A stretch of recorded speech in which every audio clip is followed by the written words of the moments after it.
For more than 6 centuries stands Olesko Castle on a high hill. It is a witness and participant in many events that forever went down in history. The fate of the castle developed differently over its long existence.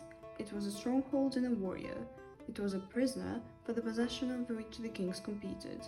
It was a luxurious palace, like a royal residence, with its inherent splendor. It was a rebel who hatched plans for his liberation. Olesko Castle served as a haven for Polish kings, and was the place where Ukrainian possessions were held for the longest time in the medieval times. The first written mention of the castle dates back to 1727.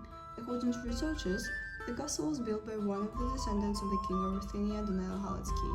In 1340, the castle passed under the control of Prince Lubar. Then it was under control of many other princes and kings. The 15th century was quite difficult for Olesko Castle. It has gone through a lot of long sieges and seen many fierce battles. After a long and difficult time, Ivan Danilovich became an owner of this fortification. He was a person who made it look almost the way as we can see the castle now. Moreover, the father of one of the most famous hetmans worked for him.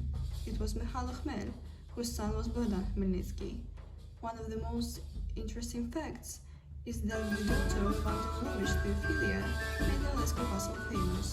She has given birth there, and her child was the most famous owner of this place. He was a brave soldier and caring owner.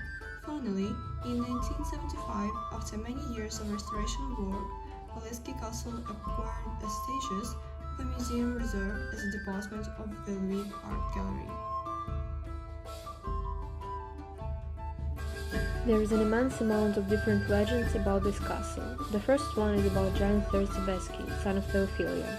The legend says that when Theophilia was given birth there was a thunderstorm outside.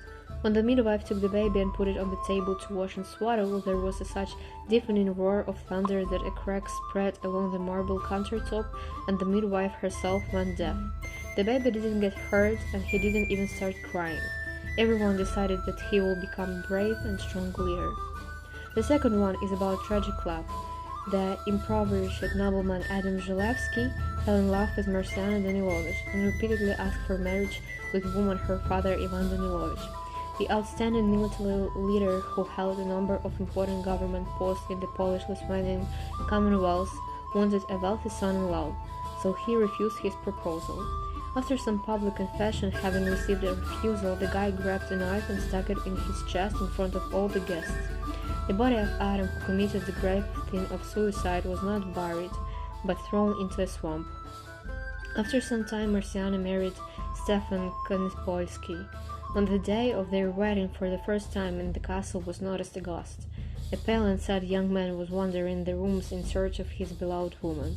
Since then, the ghost of Adam regularly appears in the castle and tries by the light of the moon to find his former bride. Nowadays, the Olesko Castle is a museum and a part of Lviv Art Gallery. You can visit it and have a very interesting excursion.